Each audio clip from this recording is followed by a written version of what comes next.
जय हिंद मेरे प्यारे दोस्तों, स्वागत है एक बार फिर से आपके अपने YouTube चैनल स्टडी प्लेटफॉर्म में। दोस्तों आज की इस वीडियो में हम लोग पॉलिटिकल साइंस के प्रैक्टिस सेट नंबर 1 और 2 को देखने वाले हैं, जो कि पेपर 2 के लिए काफ़ी ज़्यादा इंपॉर्टेंट रहने वाला है। इससे पिछले वाले वीडियो में हम लोगों ने दोस्तों 13/9/2023 को शिफ्ट 1 में पॉलिटिकल साइंस से रिलेटेड जो सवाल पेपर 2 में पूछा गया था उसको हम लोगों ने कवर कर लिया है। आज की इस वीडियो में हम लोग प्रैक्टिस सेट नंबर 1 और 2 को देखने वाले हैं। अगर किन्हीं को यूथ कंपटीशन टाइम्स का बुक खरीदना हो पॉलिटिकल साइंस का, तो उसका लिंक मैंने डिस्क्रिप्शन बॉक्स में दे दिया है, आप वहां से जाकर इसको परचेज कर सकते हैं। अगर वहां पर ना मिले तो आप किसी भी लिंक को क्या कर लेंगे दोस्तों, ओपन कर लेंगे और वहां पर जाकर फ्लिपकार्ट में Bihar state political science search करेंगे, आपको वो जो है दोस्तों बुक मिल जाएगा। तो चलिए आज के फर्स्ट प्रैक्टिस सेट के साथ इस डिस्कशन की शुरुआत करते हैं। उससे पहले जिन लोगों ने अभी तक हमारे चैनल को सब्सक्राइब नहीं किया तो सब्सक्राइब कर ले, बेल आइकन को प्रेस कर ले ताकि नई वीडियो की नोटिफिकेशन सबसे पहले आपको मिल सके। साथ ही साथ वीडियो पसंद आए तो प्लीज इस वीडियो को ज्यादा से ज्यादा लाइक करें और अपने दोस्तों के साथ इसे शेयर करना बिल्कुल ना भूलें। तो चलिए आज के फर्स्ट क्वेश्चन के साथ इस डिस्कशन की शुरुआत करते हैं। फर्स्ट हमारा क्वेश्चन है कि आसियान और चीन के मध्य एक समग्र आर्थिक सहयोग समझौते पर कब हस्ताक्षर किए गए थे? तो इस समझौते पर हस्ताक्षर किया गया था आसियान और चीन के मध्य 2002 में। राइट आंसर हो जाएगा बी। इनमें से कौन निर्गुट आंदोलन यानी गुटनिरपेक्ष आंदोलन का संस्थापक नेता नहीं है? राइट आंसर हो जाएगा कर्नल गद्दाफी जो थे इसके संस्थापक नेताओं में शामिल नहीं थे। बात करें गुटनिरपेक्ष आंदोलन की स्थापना की तो इसका स्थापना कब हुआ था? तो 1961 में हुआ था। नेक्स्ट है कि राज्य का कार्य सद्जीवन के मार्ग में आने वाली बाधा के विरुद्ध बाधा खड़ी करना है, इसका तात्पर्य क्या है? तो इसका तात्पर्य है कि राज्य के कार्य क्या है? सकारात्मक है। नेक्स्ट है निम्न में से कौन एक उदारवादी राजनीतिक दर्शन के जनक है? तो उदारवादी राजनीतिक दर्शन के जनक किनको माना जाता है? तो ये माना जाता है दोस्तों किनको? तो ब्रिटिश विचारक है जॉन लॉक, उनको माना जाता है। राइट आंसर हो जाएगा ऑप्शन बी। नेक्स्ट है नेक्स्ट क्वेश्चन है कि जॉन लॉक 3 प्रकार के प्राकृतिक अधिकारों की चर्चा करता है, निम्नलिखित में से कौन सा उसके वर्गीकरण में नहीं आता है? राइट आंसर हो जाएगा समानता का अधिकार।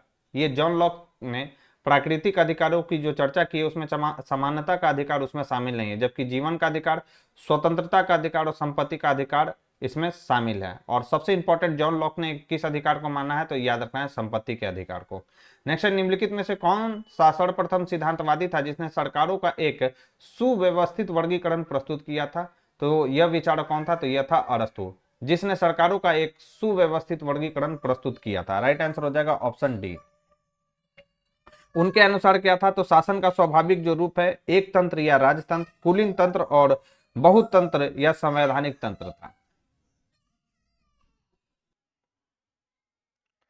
नेक्स्ट क्वेश्चन है इनमें से किसने कहा कि आदमी एक राजनीतिक जानवर है, यानी man is a political animal? यह किसने कहा था? तो यह भी कहा था अरस्तु ने कि क्या है, आदमी एक राजनीतिक जानवर है। प्लेटो की शिक्षा की योजना के विषय में निम्न में से क्या तथ्य सही नहीं है? यह सवाल पूछा गया है। तो वह केवल संरक्षक वर्ग के लिए थी, यह तो बिल्कुल सही है। प्लेटो की जो शिक्षा योजना थी वह केवल संरक्षक वर्ग के लिए ही थी। वह आदर्श राज्य की स्थापना के लिए थी, यह भी बिल्कुल सही है। वह नागरिकों को सद्गुणी बनाने के लिए थी, यह भी सही है। वह पूर्ण रूप से निजी हाथों में थी, यह स्टेटमेंट इसमें जो है गलत दिया गया है। राइट आंसर हो जाएगा ऑप्शन बी। नेक्स्ट हमारा सवाल है कि गांधी जी निम्नलिखित पुस्तकों से प्रभावित थे। तो किस पुस्तक से गांधी जी प्रभावित थे? याद रखना है अनटू दिस लॉस्ट और kingdom of God within you, इन दोनों पुस्तक से जो थे गांधी जी प्रभावित थे। राइट आंसर हो जाएगा ऑप्शन डी। और ये अगर बात करें अनटू दी डॉस्ट, तो ये किसके द्वारा लिखा गया है? तो जॉन रस्किन। किसके द्वारा दोस्तों? याद रखना है जॉन रस्किन के ये द्वारा लिखा गया था और इसे ये प्रभावित थे। और kingdom of God within you ये किसके द्वारा लिखा गया है? तो ये टॉल्स्टॉय के द्वारा लिखा गया। किसके द्वारा? टॉल्स्टॉय के द्वारा ये लिखा गया है। यानी जॉन रस्किन और टॉल्स्टॉय से गांधी जी प्रभावित थे दोस्तों, याद रखेंगे। राइट आंसर हो जाएगा ऑप्शन डी। देखिए ये यूथ कंपटीशन टाइम्स का स्टेट के लिए बुक पॉलिटिकल साइंस के लिए निकाला गया है और ये जो है ट्री 4.0 के लिए भी आपके लिए काफी ज्यादा इंपॉर्टेंट रहने वाला है, क्योंकि यहाँ पर जो डिटेल इसमें दिया गया वो काफी अच्छा दिया गया। मार्केट में जितने सारे बुक है उसमें से सबसे अच्छा मुझे लगता है यूथ कंपटीशन टाइम्स का, क्योंकि इसमें क्वेश्चन भी अच्छे खासे दिए रहते हैं, मतलब लेवल का, और इसका एक्सप्लेनेशन भी काफी अच्छा रहता है, इसलिए मैं प्रेफर करता हूँ। पिछले 2 बार से मैं जो है लगातार स्टेट की तैयारी करवा रहा हूँ यूथ कंपटीशन टाइम्स के बुक की, और इसका रिजल्ट जो है काफ़ी बेहतर देखने को मिला है दोस्तों। चलिए फिलहाल तो हम 10 नंबर क्वेश्चन की ओर चलते हैं। 10 नंबर क्वेश्चन है हमारा, सूची 1 को सूची 2 से मिलान करना है। एक तरफ पंचायती राज समिति और वर्ष यहाँ पर दिया गया। आइए एक एक कर बात करते हैं। CH हनुमंत राव, यह समिति कब गठित किया गया था? तो यह किया गया था 1983 में। GVK राव समिति की अगर हम बात करें तो यह कब बना था? तो याद रखना 1985 में। अशोक मेहता बना था कब? 1977 में। और LM सिंघवी समिति कब बना था? 1986 में। एक और याद रख सकते हैं कौन सा? बलवंत राय मेहता समिति, यह कब बना था? तो याद रखना 1957 में। ठीक है, तो A का 2 हो गया, B का 4 हो गया, C का 1 हो गया और D का क्या हो जाएगा? 3। तो 2413 इसका राइट आंसर हो जाएगा। 2413 किसमें? ऑप्शन बी में। नेक्स्ट, निम्नलिखित में से किस संशोधन के बाद राजनीतिक दलों में पंचायत और नगरपालिका संस्थाओं में संचालन का एक नया स्तर पाया गया? राइट आंसर हो जाएगा 73वें और 74वें संविधान संशोधन के माध्यम से। राइट आंसर हो जाएगा ऑप्शन बी। और याद रखेंगे एक डेट की प्रत्येक वर्ष हम लोग 24 अप्रैल को क्या करते हैं? पंचायती राज दिवस मनाते हैं। नेक्स्ट, निम्नलिखित पर ध्यान दीजिए, और इनमें से कौन भारत में शहरी स्थानीय संस्था या संस्थाएं हैं? ये आपसे सवाल पूछा गया है यहाँ पर कि शहरी स्थानीय संस्था इसमें से कौन सा है? तो याद रखना है नगर निगम है, अधिसूचित क्षेत्र प्राधिकरण एवं नगर क्षेत्र समिति है, और टाउनशिप समिति एवं ट्रस्ट, पोर्ट ट्रस्ट जो है यह शहरी स्थानीय संस्था या संस्थाएं आप कह सकते हैं, ये है। जिला बोर्ड जो है इसके अंतर्गत नहीं आता है। राइट आंसर हो जाएगा 2, 3 और 4। नेक्स्ट है कि किसी पंचायत के समयावधि पूर्ण होने से पूर्व भंग किए जाने की स्थिति में गठित पंचायत कार्य करेगी। तो इसमें जो गठित पंचायत कार्य करेगी वो शेष बचे हुए समय के लिए कार्य करेगी। नेक्स्ट है कि लोकपाल और लोकायुक्त बिल 1968 जिसे लोकसभा में पारित किया गया वह निरर्थक हो गया। क्यों निरर्थक हुआ था? जो लोकपाल बिल लाया गया था 1968 में, तो यह इसलिए निरर्थक हो गया कि चतुर्थ लोकसभा की समय अवधि से पहले भंग होने के कारण यह जो था लोकपाल जो बिल था 1968 का वह निरर्थक हो गया था। नेक्स्ट कि लोक सेवकों की नियुक्ति में निम्नलिखित अवस्थाओं का सही अनुक्रमिक क्रम क्या है? ये सवाल दिया गया है। तो अगर हम बात करें सही का, तो सबसे पहले क्या हो जाएगा? सबसे पहले आ जाएगा विज्ञापन, उसके बाद लिखित परीक्षा, उसके बाद साक्षात्कार और लास्ट में क्या होगा? भर्ती होगा। यानी सबसे पहले 2 आएगा, उसके बाद 4 आएगा, उसके बाद 3 आ जाएगा, देन क्या आ जाएगा? 1। तो 2, 4, 3, 1 इसका राइट आंसर हो जाएगा ऑप्शन ए। नेक्स्ट है कि विकास प्रशासन संबंधित है। तो विकास प्रशासन जो संबंधित है वो तृतीय विश्व के राष्ट्रों से जो है दोस्तों संबंधित है। नेक्स्ट, निम्नलिखित में से क्या मैक्स वेबर द्वारा विवेचित सत्ता के प्रकार में सम्मिलित नहीं है? राइट आंसर की बात करें तो यह हो जाएगा राजनीतिक। जो मैक्स वेबर द्वारा विवेचित सत्ता के प्रकारों में सम्मिलित नहीं है, कौन कौन सा इसमें शामिल है? विवेकी विधिक इसमें शामिल है, पारंपरिक शामिल है और चमत्कारिक इसमें शामिल है। नेक्स्ट के स्टाफ अभिकरण के कार्य नहीं है। नीचे दिए गए कुटों में से सही उत्तर का चयन कीजिए कि कौन सा इसमें नहीं होगा। तो स्टाफ अभिकरण में कौन सा जो है कार्य नहीं है? स्टाफ अभिकरण के कार्य इसमें से कौन सा नहीं है? याद रखना है क्रियान्वयन और गृहपालक क्रियाएं, ये जो है स्टाफ अभिकरण का कार्य नहीं है। जबकि समन्वय, नियोजन और पर्यवेक्षण ये जो है स्टाफ अभिकरण के क्या है? कार्य हैं। राइट आंसर हो जाएगा 18 का बी। नेक्स्ट है कि सूची 1 को सूची 2 से मिलान करना है। छागला आयोग, तो इसका गठन किया गया था छागला आयोग का कब? तो 1962 में। प्रशासनिक सुधार आयोग, तो इसका गठन किया गया था कब? 1966 में। गोरे समिति की बात करें तो इसका गठन किया गया था 1971 में। और सरकारी आयोग का गठन किया गया था 1983 में। ए का 2, बी का 1, सी का 4 और डी का क्या हो जाएगा? 3। 2, 1, 4, 3 इसका राइट आंसर हो जाएगा किस ऑप्शन में? ऑप्शन ए में। नेक्स्ट, निम्नलिखित में से कौन सा एक लोक निगम का लक्षण नहीं है? लोक निगम का लक्षण कौन सा नहीं है? तो न्यायिक स्वायत्तता जो है वो लोक निगम का लक्षण नहीं है। नेक्स्ट, निम्नलिखित में से कौन सा कथन केंद्रीयकरण के गुणों के बारे में सत्य नहीं है? राइट आंसर हो जाएगा कि यह कार्यपालिका की दूसरी पंक्ति के विकास के लिए उपयुक्त है। यह केंद्रीकरण का गुण नहीं है दोस्तों। केंद्रीकरण आपातकाल से निपटने में प्रभावी होता है, बिल्कुल यह सही है। इससे कार्य पुनरावर्तन से बचाव होता है, यह भी सही है। और यह मानव एवं पूंजीगत संसाधनों के अधिकतम उपयोग में सहायक होता है, यह भी स्टेटमेंट इसमें सही दिया गया है। नेक्स्ट, निम्न में से किसने लोक प्रशासन तथा निजी प्रशासन में भेद नहीं किया? तो लोक प्रशासन और निजी प्रशासन में भेद किसने नहीं किया? तो याद रखना हेनरी फ्योल ने लोक प्रशासन और निजी प्रशासन में भेद नहीं किया गया था, हेनरी फ्योल के द्वारा। नेक्स्ट, निम्न में से कौन सा योजना अवकाश या प्लान हॉलीडेज से असंगत है? ये आपसे योजना अवकाश आपने सुना होगा लगा था। तो यह लघु अवधि आकस्मिक योजना थी, बिल्कुल सही है। और इस योजना की अवधि जो था 1966 से 1969 तक था, यह भी सही है। युद्ध, मुद्रास्फीति एवं सूखा इन योजनाओं के मुख्य कारण थे, यह भी स्टेटमेंट सही दिया गया है। कौन नहीं था? तो योजना अवकाश पहले तीन पंचवर्षीय योजना की विफलता के कारण हुआ, यह स्टेटमेंट गलत है। पंचवर्षीय योजनाओं की विफलता के कारण यह नहीं लगा था। युद्ध, मुद्रास्फीति और सूखा के कारण यह जो है दोस्तों योजना अवकाश लगाया गया था। नेक्स्ट है कि निम्न में से किसने लोक प्रशासन एवं निजी प्रशासन के मध्य अंतर किया? तो लोक प्रशासन और निजी प्रशासन के मध्य किसने अंतर किया था? तो यह अंतर किया गया था पॉल एपिलेबी के द्वारा, हर्बर्ट साइमन के द्वारा और किसके द्वारा? सर जोसिया स्टैम्प के द्वारा किया गया था दोस्तों। लोक प्रशासन और निजी प्रशासन के मध्य अंतर। एल.डी. वाइट ने लोक प्रशासन और निजी प्रशासन के में अंतर नहीं किया था, याद रखेंगे। राइट आंसर हो जाएगा ए, सी और डी। नेक्स्ट, निम्नलिखित को सुमेलित कीजिए। दो कारक थ्योरी यानी टू फैक्टर थ्योरी किसने दिया? ये आपसे सवाल पूछा गया। तो टू फैक्टर थ्योरी दिया गया था किसके द्वारा? तो यह दिया गया था हर्ज़बर्ग के द्वारा, टू फैक्टर थ्योरी। फिर है हायरार्की ऑफ नीड्स थ्योरी यानी आवश्यकताओं का पदानुक्रम सिद्धांत, इंपॉर्टेंट है। यह किसके द्वारा दिया गया था? तो यह दिया गया था मास्लो के द्वारा। आवश्यकता का सिद्धांत दिया गया था किसके द्वारा? तो यह दिया गया था मैकलेलैंड के द्वारा। और एक्स और वाई का सिद्धांत दिया गया था मैकग्रेगर के द्वारा।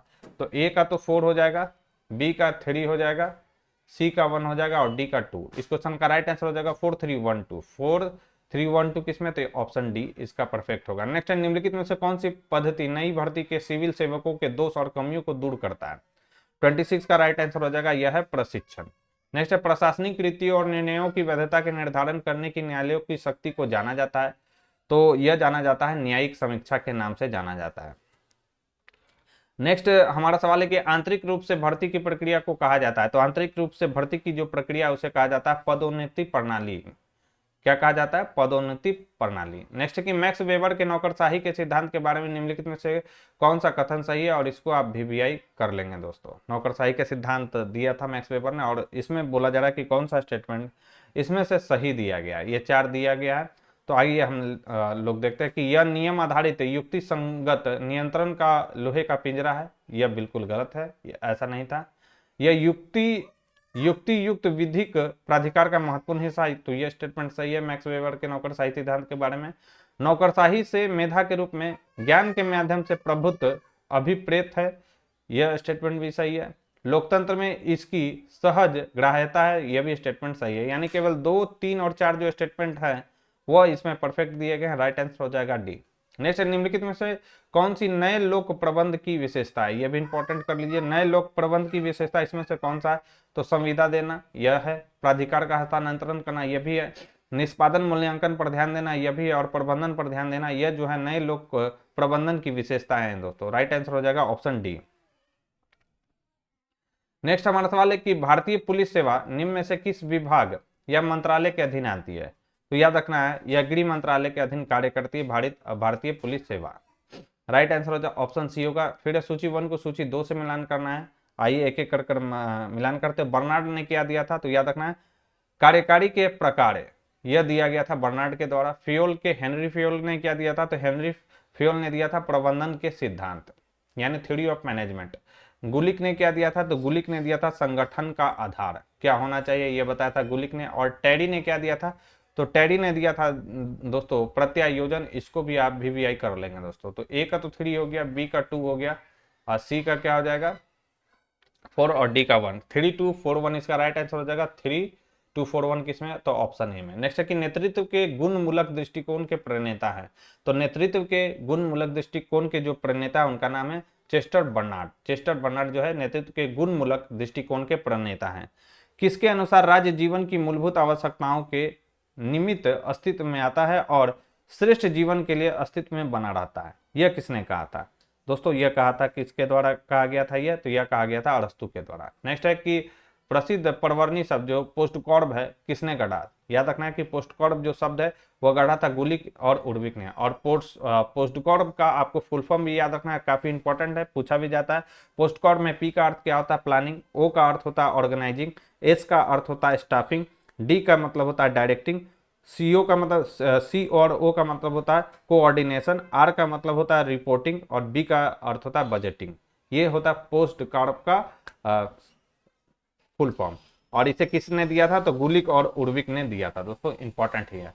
फिर सूची 1 को सूची 2 से मिलान करना, एक तरफ है फ्रेडरिक टेलर। तो अगर हम बात करें फ्रेडरिक टेलर की थी, इन्होंने क्या दिया था, तो यह दिया था मेंटल रेवोल्यूशन, यह दिया गया था इनके द्वारा, फ्रेडरिक टेलर के द्वारा। पीटर ड्रकर के द्वारा क्या दिया गया था, तो यह दिया गया था management by objectives, management by objectives दिया गया था पीटर ड्रकर के द्वारा। चेस्टर बर्नार्ड ने क्या दिया था, तो इन्होंने दिया था फंक्शन ऑफ द एग्जीक्यूटिव। और अब्राहम मास्लो के द्वारा दिया गया था मोटिवेशन। काफी इंपॉर्टेंट है दोस्तों, ये बहुत ही इंपॉर्टेंट ये सब सवाल है, पूछे ही जाएंगे। तो ए का तो 2 हो गया, बी का 3 हो गया, सी का 1 और डी का 4। इसका राइट आंसर हो जाएगा 2 3 1 4। 2 3 1 4 किसमें है, तो यह है ऑप्शन बी में। नेक्स्ट है निम्नलिखित में से किसने पद सोपान को क्रमिक प्रक्रिया की संज्ञा दी। तो पद सोपान को क्रमिक प्रक्रिया की संज्ञा क्रमिक प्रक्रिया की संज्ञा किसके द्वारा दिया गया था, तो यह दिया गया था रैले और मुने के द्वारा। किसने, रैले और मुने ने यह दिया था। नेक्स्ट, भारत में संथानम और बोहरा समितियों ने क्रमशः किन विषयों पर प्रतिवेदन प्रस्तुत किया था। राइट आंसर हो जाएगा भ्रष्टाचार और अपराधीकरण पर। किसने, संथानम और बोहरा समिति ने। संथानम समिति का गठन की अगर बात करें तो 1962 से इसका 64 है। और गृह सचिव जो थे NM बोहरा की अध्यक्षता में अक्टूबर 1993 में जो है बोहरा समिति रिपोर्ट भारत सरकार के द्वारा क्या किया गया था, प्रस्तुत किया गया था। नेक्स्ट, निम्न में से कौन सा राष्ट्रपति अमेरिका में स्पॉइल सिस्टम के जनक के रूप में जाना जाता है। तो स्पॉइल सिस्टम के जनक कौन थे अमेरिका में, राइट आंसर हो जाएगा ये थे जैक्सन। नेक्स्ट है हमारा जो सवाल है, सूची 1 को सूची 2 से मिलान करना, एक तरफ लेखक है और पुस्तक है। तो शेल्डन ओलिवर लेखक है और इन्होंने जिस पुस्तक को लिखा है उसका नाम आपसे पूछा जा रहा है कि कौन सा है, तो इन्होंने लिखा है प्रबंधन का दर्शन। फिर है अल्बर्ट लेपावर्के, इन्होंने क्या लिखा है, तो इन्होंने लिखा है प्रशासन, संगठन व प्रबंधन की कला एवं विज्ञान। ये पुस्तक इनके द्वारा लिखा गया। अशोक चंदा के द्वारा लिखा गया भारतीय प्रशासन। और SE फाइनर के द्वारा लिखा गया क्या, लोक प्रशासन की शक्ति। तो ए का तो 2 हो गया, बी का 3, सी का 4 और डी का क्या हो जाएगा 1। 2 3 4 1 2 3 4 1 किसमें, तो ऑप्शन सी में। नेक्स्ट, निम्नलिखित में से किस विचारक ने प्रशासन को वांछित उद्देश्यों की प्राप्ति के लिए मानवीय एवं भौतिक संसाधनों के संगठन और संचालन की संज्ञा दी है। तो कौन से विचारक है जिन्होंने वांछित उद्देश्यों की प्राप्ति के लिए मानवीय एवं भौतिक संसाधनों के संगठन और संचालन की संज्ञा दी है। राइट आंसर हो जाएगा JM पिफनर ने। नेक्स्ट, निम्न में से कौन सा लोक प्रशासन पर विधायी नियंत्रण का तरीका नहीं है।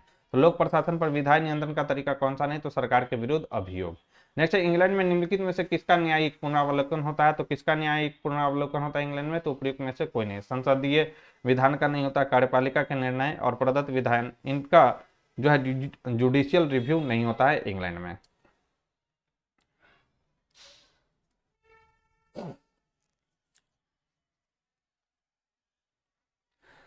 क्यों ऐसा नहीं होता है कि क्योंकि ब्रिटेन में जो है संसद की सर्वोच्चता है और न्यायालयों को यह अधिकार प्राप्त नहीं दिया गया है जुडिशियल रिव्यू का। अमेरिका और भारत में जो है जुडिशियल रिव्यू का कॉन्सेप्ट है, आप लोग जानते भी होंगे। नेक्स्ट, कथन और कारण से रिलेटेड सवाल यहाँ पर पूछा गया है। आइए पढ़ते हैं हम लोग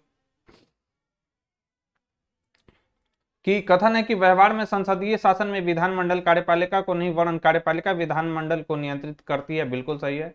कारण इसका दिया गया कि मंत्रिपरिषद विधानमंडल के समक्ष सामूहिक रूप से उत्तरदायी होते। कारण भी सही है, लेकिन ये इसका रीजन नहीं है।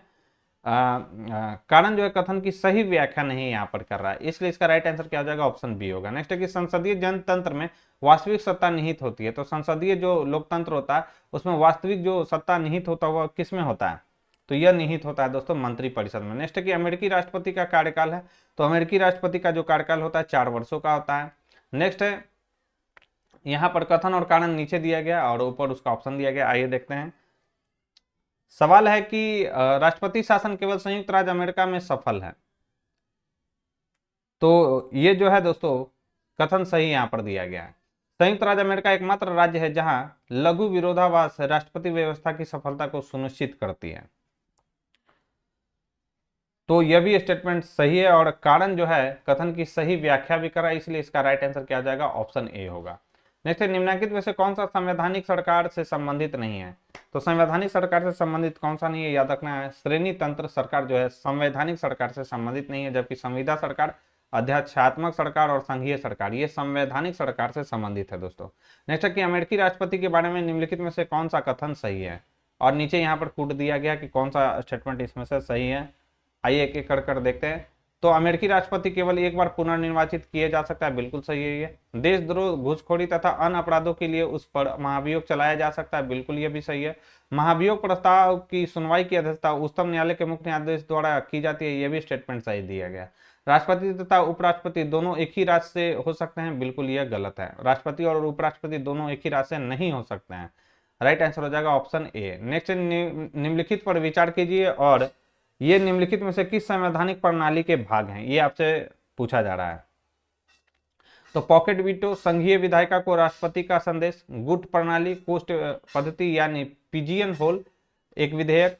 तो ये किसकी विशेषता है, संवैधानिक प्रणाली का भाग है, तो याद रखना अमेरिका की राजनीतिक प्रणाली का ये हिस्सा है। पॉकेट वीटो हो गया, गुट प्रणाली हो गया, पिजियन होल हो गया, या संघीय विधायिका को राष्ट्रपति का संदेश, ये अमेरिका की राजनीतिक प्रणाली है। नेक्स्ट है, अमेरिका में विदेशी सरकार को मान्यता देने की शक्तियां निम्न में से किसमें निहित होती है, तो दोस्तों यह निहित होता है राष्ट्रपति में। नेक्स्ट है कि संसदात्मक यानी संसदीय शासन व्यवस्था में कौन सा होता है, तो कार्यपालिका जो होता है दोस्तों, व्यवस्थापिका यानी विधायिका के प्रति क्या होता है, जवाबदेह होता है। यानी संसदीय शासन प्रणाली में क्या होता है कि कार्यपालिका विधायिका के प्रति उत्तरदायी होती है। जैसे भारत में संसदीय शासन प्रणाली हमने कहां से अडॉप्ट किया है, यह कॉन्सेप्ट तो ब्रिटेन से अडॉप्ट हमने किया है।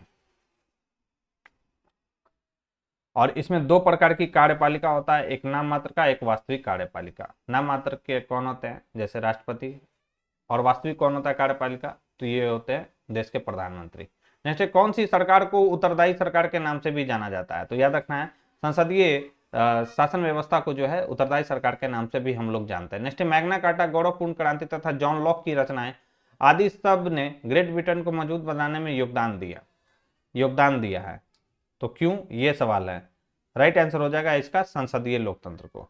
नेक्स्ट, सरकार की निम्नलिखित व्यवस्थाओं में से द्विसदनवाद किसकी अनिवार्य विशेषता है, 55 का राइट आंसर हो जाएगा द्विसदन, जो संघीय व्यवस्था का जो है, संघीय व्यवस्था का अनिवार्य व्यवस्था क्या है दोस्तों, विशेषता है।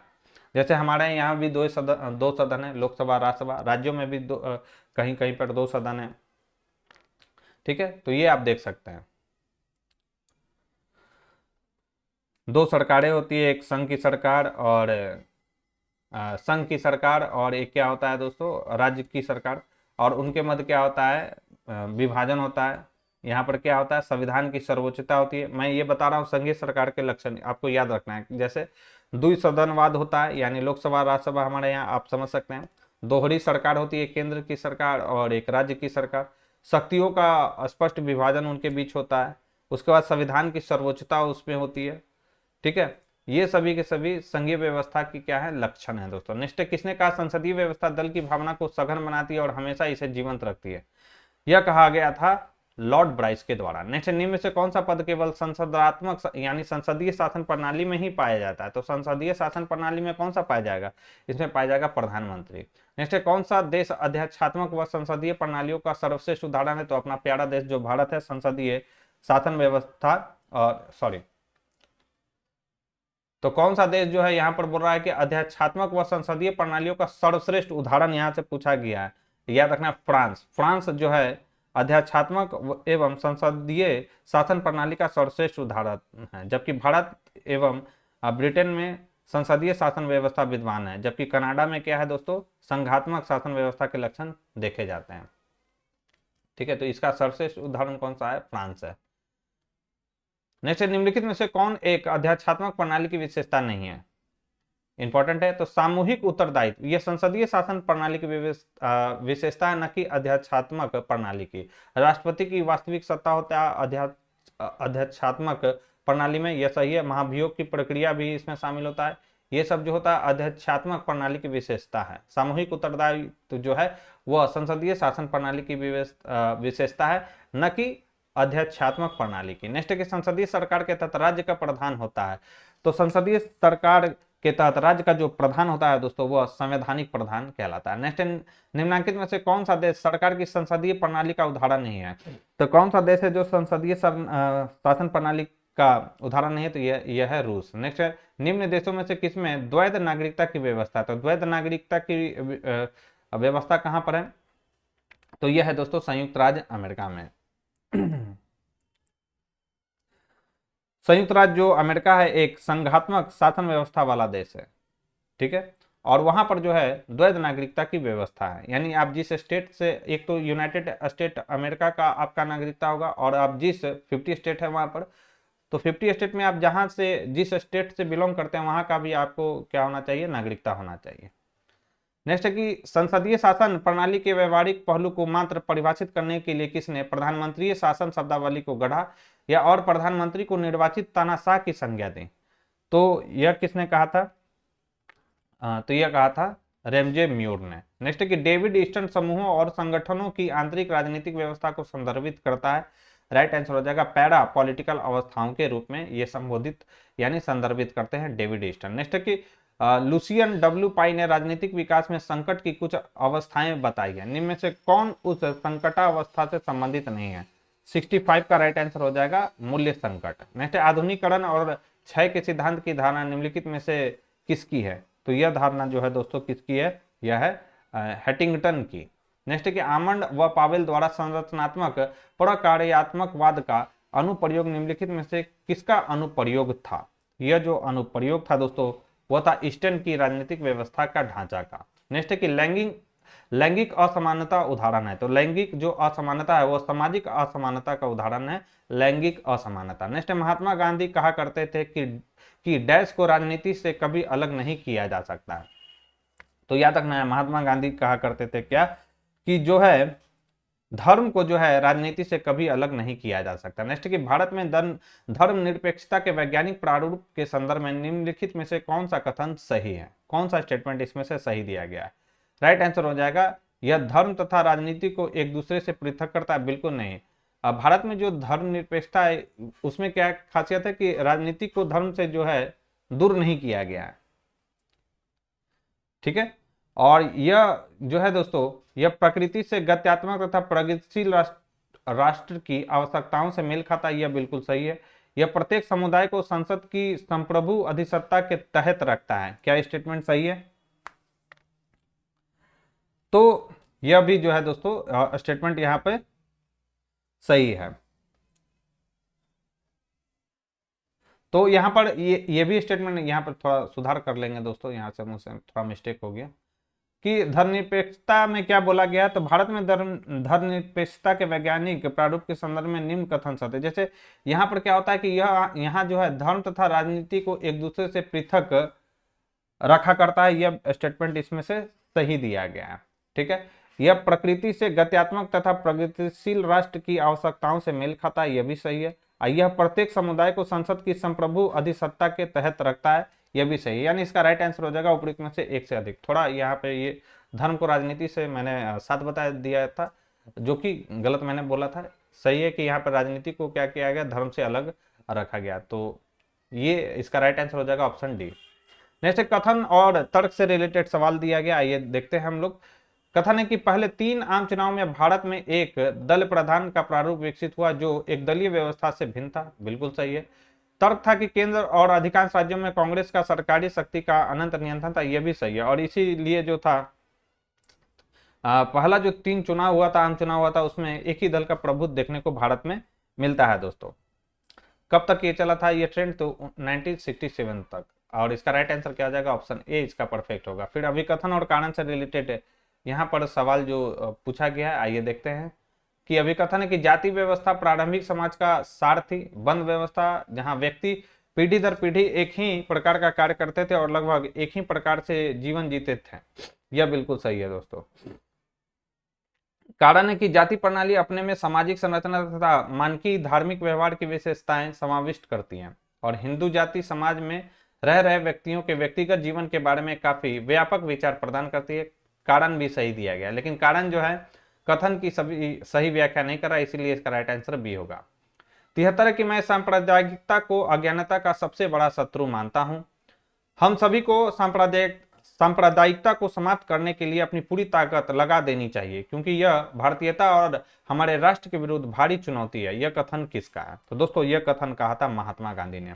नेक्स्ट कि मूल्यों को आधिकारिक बंटवारा किसी समाज की एक न्यूनतम पूर्व शर्त है। यह कथन निम्न में से किसका है? तो दोस्तों यह कथन किसका है? यह कहा था डेविड ईस्टन ने। नेक्स्ट भारत में दूसरा आम चुनाव किस वर्ष हुआ था? तो भारत में दूसरा जो आम चुनाव हुआ था वह हुआ था 1957 में। नेक्स्ट हमारा सवाल है कि चुनाव आयोग द्वारा प्राप्त चुनावों के अधीक्षण, निर्देशन और नियंत्रण की शक्ति कब से लागू हुई? तो यह जो है लागू कब से हुआ था? तो याद रखना यह लागू हुआ था 26 जनवरी 1949 को। काफी जो है यह अच्छा सवाल है। 26 नवंबर 1949 को क्या हुआ था? चुनाव के अधीक्षण, निर्देशन और नियंत्रण की शक्ति प्राप्त हुआ था किससे? चुनाव आयोग को। नेक्स्ट है हमारा अभिकथन और कारण से रिलेटेड सवाल। अभिकथन है कि भारतीय संविधान के अनुच्छेद 312 के अनुसार राज्यसभा नवीन अखिल भारतीय सेवाएं सृजित कर सकता है। क्या ये स्टेटमेंट सही है? बिल्कुल सही कि 312 के तहत जो है राज्यसभा अखिल भारतीय सेवाओं का सृजन कर सकता है। कारण है कि राज्य जो सभा है राष्ट्रहित को परिभाषित करने का उचित स्थान है। तो यह भी स्टेटमेंट सही है और कारण जो है स्टेटमेंट की सही व्याख्या कर रहा है, इसलिए इसका राइट आंसर ऑप्शन नहीं होगा। अनुच्छेद डैश के अधीन राज्यपाल मुख्यमंत्री और मुख्यमंत्री की सलाह पर अन्य मंत्रियों की नियुक्ति करता है। वीवीआई कर लीजिए और ये कॉमन भी सवाल बन सकता है। राइट आंसर हो जाएगा 164 एक के तहत जो है राज्यपाल मुख्यमंत्री और मुख्यमंत्री की सलाह पर अन्य मंत्रियों की नियुक्ति करते हैं। नेक्स्ट विधायी कार्य करने के लिए भारत की संसद की संयुक्त बैठक की अध्यक्षता कौन करता है? संयुक्त बैठक की अध्यक्षता पूछा जा रहा है, तो संयुक्त बैठक की अध्यक्षता करता है दोस्तों लोकसभा अध्यक्ष। बुलाता कौन है? तो राष्ट्रपति, भारत के राष्ट्रपति बुलाते हैं। किस आर्टिकल का प्रयोग करके? तो अनुच्छेद 108 का प्रयोग करके। नेक्स्ट हमारा सवाल है कि भारत के राष्ट्रपति के निर्वाचन संबंधी वादों को सुलझाता है। तो यह निर्वाचन संबंधी वादों को कौन सुलझाएगा दोस्तों? तो यह भारत का सर्वोच्च न्यायालय जो है वह निर्वाचन संबंधी वादों को यह सुलझाने का कार्य करता है दोस्तों। नेक्स्ट है कि निम्न में से कौन सा विकल्प सही नहीं? कौन सा विकल्प सही नहीं है? तो प्रधानमंत्री समेत मंत्रियों की कुल संख्या कुल लोकसभा सदस्यों के 12% से अधिक नहीं होनी चाहिए। यह स्टेटमेंट इसमें जो है गलत दिया गया है। 12% नहीं है बल्कि 15% से अधिक नहीं होना चाहिए। नेक्स्ट भारत में लेखांकन को लेखा परीक्षण से कब अलग किया गया? तो लेखांकन को लेखा परीक्षण से कब अलग किया गया था? तो 1976 में किया गया था। नेक्स्ट निम्न अनुच्छेदों में से कौन सा एक शिक्षा के अधिकार से संबंधित है? तो शिक्षा के अधिकार से संबंधित कौन सा है? तो अनुच्छेद 21A जो है वह शिक्षा के अधिकारों से जो है दोस्तों संबंधित है। कब यह अनुच्छेद जोड़ा गया था? तो 86वें संविधान संशोधन 2002 के तहत अनुच्छेद 21A को जो है दोस्तों संविधान में जोड़ा गया था। और ये किससे है? तो राइट टू एजुकेशन से है। नेक्स्ट है निम्नलिखित मौलिक अधिकारों में से कौन सा अधिकार नागरिकों एवं गैर नागरिकों दोनों को प्राप्त है? तो मैंने आपको बताया था 15, 16, 19, 29 और 30 ये ऐसे अधिकार है जो केवल भारतीय नागरिकों को प्राप्त है। तो इसमें आप देख सकते हैं समानता का जो अधिकार है 84 की अगर हम बात करें तो समानता का अधिकार ये जो है नागरिकों और गैर नागरिकों दोनों को प्राप्त है। राइट आंसर हो जाएगा सी। नेक्स्ट भारतीय संविधान में 44वां संविधान संशोधन अधिनियम 1978 के बाद संपत्ति के अधिकार की वर्तमान स्थिति के संदर्भ में निम्नलिखित कथनों में से कौन सा विकल्प जो है इसमें सही दिया गया है? आइए एक एक कर हम देखते हैं।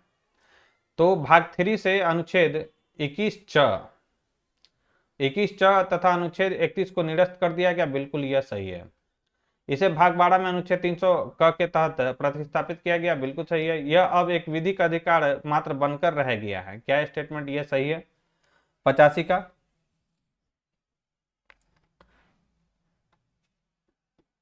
तो यह भी जो है दोस्तों स्टेटमेंट यह अब एक विधिक अधिकार मात्र बनकर रह गया है।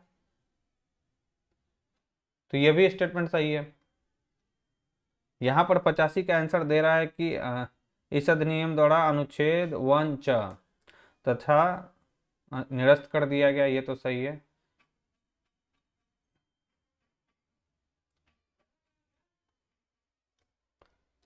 पचासी का सॉरी यहां पर जो है दोस्तों ये गलत है। एक मिनट थोड़ा सुधार कर लीजिए। तो दोस्तों यहाँ पर थोड़ा आप सुधार कर लेंगे। यहाँ पर मैंने 300 का के तहत इसे रखा है, 301 के तहत नहीं, 300 का सॉरी ये स्टेटमेंट यहाँ पे गलत दिया गया है। ठीक है, तो इसे भाग 12 में अनुच्छेद 300 क के तहत प्रतिस्थापित किया गया। बिल्कुल ये सही है, और यह अब एक विधिक अधिकार मात्र बनकर रह गया। मैंने वहां 301 बोल दिया था, सॉरी, 300 क के तहत इसे रखा गया है।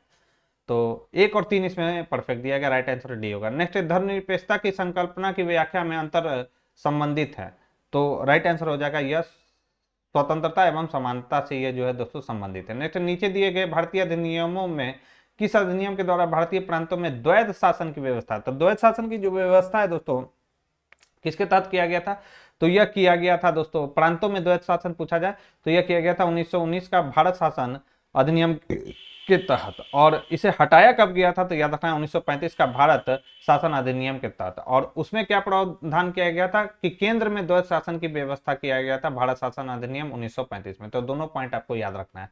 भारत की संविधान सभा के उपसभापति कौन चुने गए थे, तो संविधान सभा के उपसभापति चुने गए थे एस.सी. मुखर्जी और वी.टी. कृष्णमाचारी, ये जो थे संविधान सभा के उपसभापति चुने गए थे।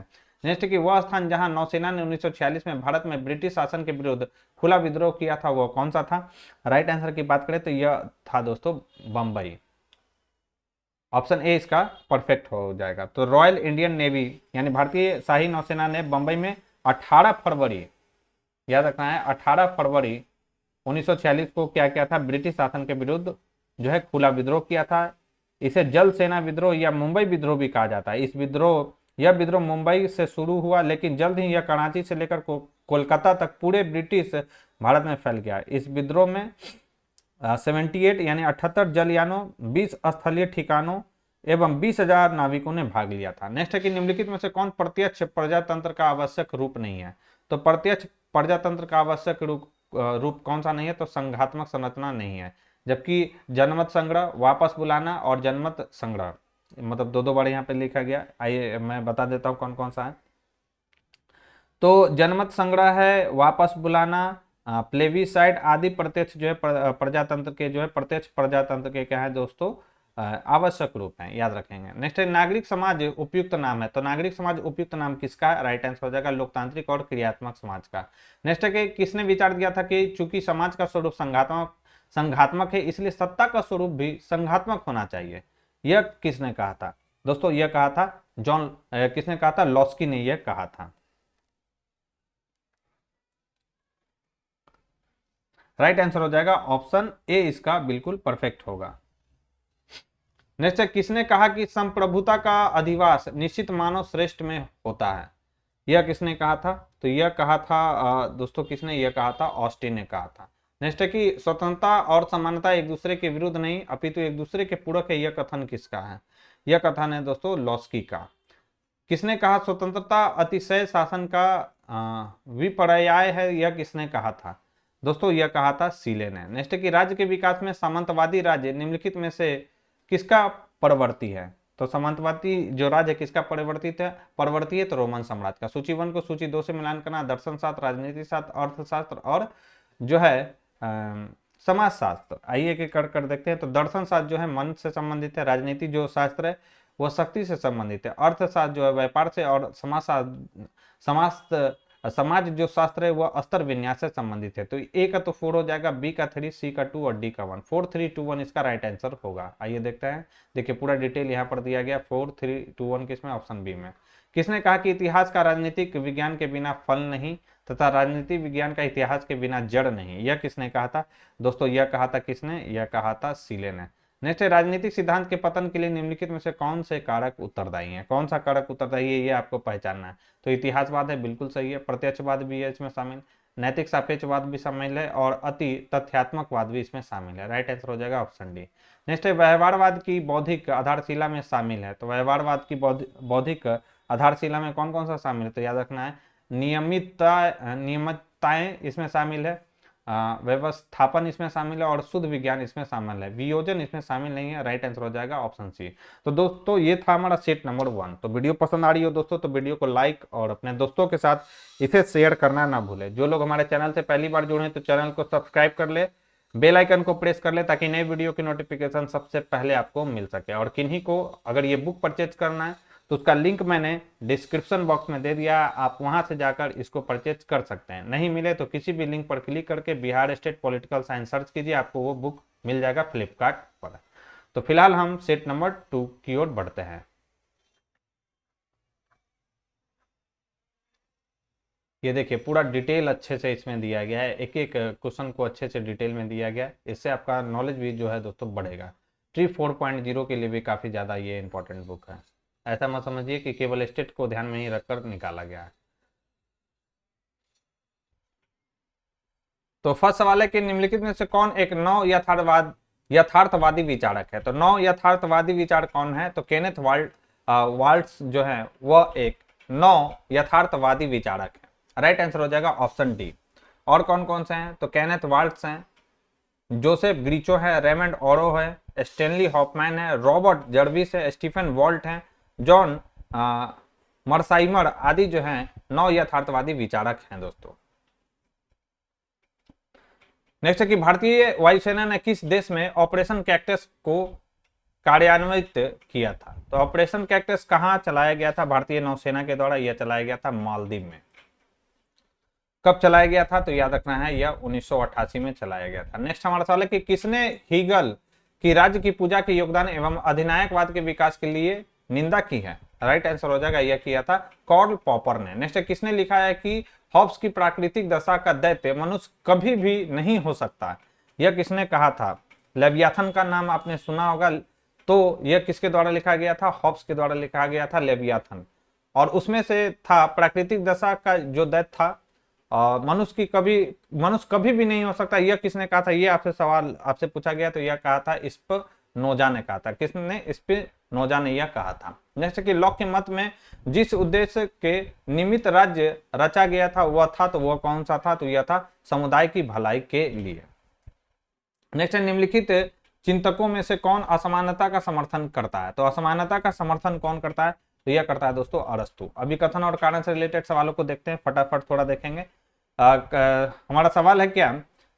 अभिकथन है कि प्लेटो के लिए राज्य संबंधों की एक ऐसी व्यवस्था है जिसमें प्रत्येक व्यक्ति अपना व्यवसाय करता है तथा जहां राज्य का कार्य ऐसे संबंधों को बनाए रखने तथा बढ़ावा देना है। बिल्कुल अभिकथन सही है, प्लेटो ने ऐसा ही किया था।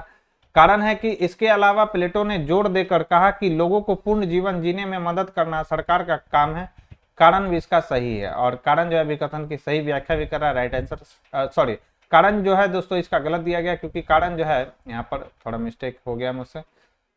यहाँ जो है कारण गलत दिया गया है, यहाँ पे कारण जो है सही आर की जो है सही व्याख्या नहीं करा, इसलिए इसका राइट आंसर क्या हो जाएगा? ऑप्शन सी इसका जो होगा परफेक्ट आंसर होगा। नेक्स्ट निम्न में से कौन अरस्तु के अनुसार क्रांति का चरण नहीं है? तो कौन सा क्रांति का चरण नहीं है अरस्तु के अकॉर्डिंग? राइट आंसर हो जाएगा कि जब शासक आतंक का सृजन कर दुरुस्त खतरे को निकट में प्रस्तुत करता है तो जो है ये अरस्तु के क्या बोला जा रहा है कि अरस्तु के अनुसार क्रांति का यह कारण नहीं था। कब? जब शासक आतंक का सृजन कर दूरस्थ खतरे को निकट में प्रस्तुत करता है तब। नेक्स्ट है कि यह कथन किसका कि मेरा मानना है कि मानव जाति की ऊर्जा का कुल योग हमें नीचे लाने के लिए नहीं है बल्कि हमें ऊपर उठाने के लिए है और यह अनिश्चितता का परिणाम है अगर बेहोश प्रकृति के कानून का काम करना। यह किसका स्टेटमेंट है? काफी लंबा स्टेटमेंट ये है।